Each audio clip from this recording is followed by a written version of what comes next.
Hello friends, so today we will study the parallel axis theorem. This theorem is applicable for all kind of object, whether they are 3D or 2D. As in case of perpendicular axis theorem, that theorem is applicable only for 2D object. So this theorem is when we have to find the moment of inertia about any axis which is parallel to the axis passing through the center of mass, so we will easily find the moment of inertia about that axis by using parallel axis theorem. So I equal to ICM plus MH square.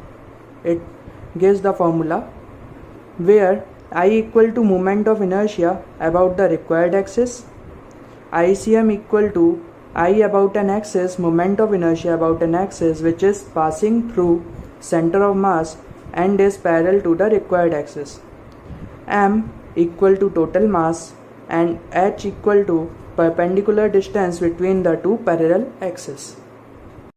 Now let's try one question, which is find the moment of inertia of a disk mass m radius r about an axis which is tangential and in the plane of disk.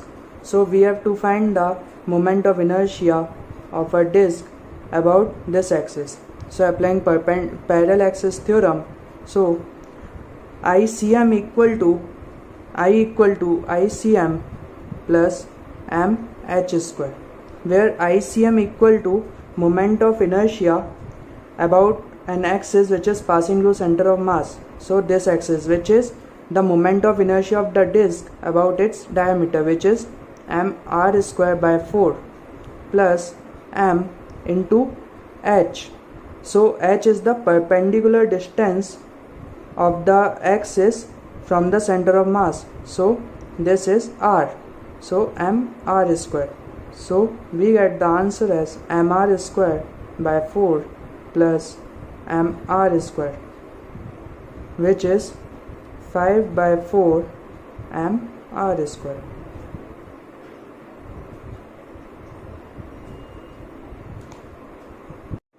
Now let's try another question. This question is asked in JEE Mains.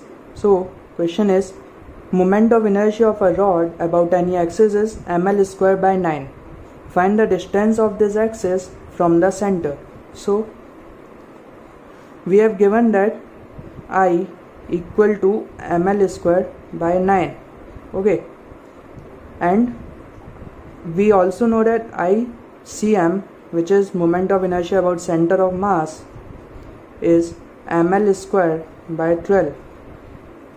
So let's assume this axis is at a distance x from the center.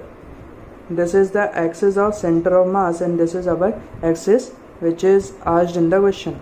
So applying parallel axis theorem, we get I equal to ICM plus mx square. So ml square by 9 equal to ml square by 12 plus mx square. Cancelling m from the figure, from the equation, we get l square by 9 minus l square by 12 equals x square. So this will give us 36 upon 4l square minus 3l square equal to x square.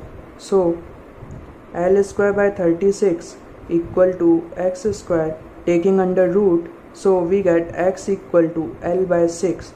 So the distance of the axis from the center is x equal to l by 6. Let's take another question.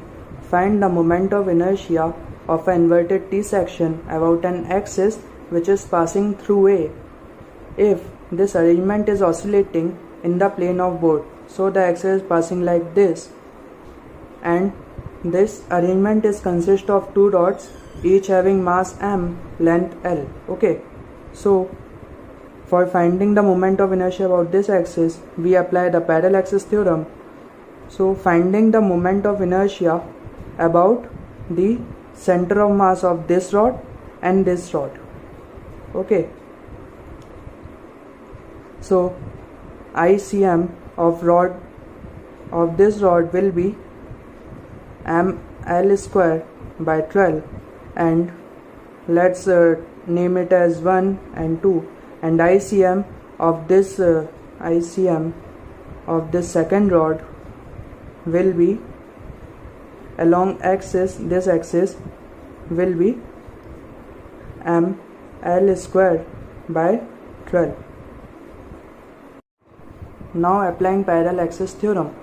So I about axis passing through A will be ICM plus m into x square, which is ml I1 ml square by 12 plus m into x is L by 2, so L by 2 का square, which is ml square by 12 plus ml square by 4, which gives me the answer as ml square by 3. Okay, now calculating I2 by parallel axis theorem, ICM plus m into x square. So ICM is ml square by 12 plus m into this distance from center of mass, which is L, so L square. So this will give me 13 ml square by 12. So the moment of inertia of whole system about this axis will be I system is I1 plus I2, which gives me 17 ml square by 12. So this is the answer.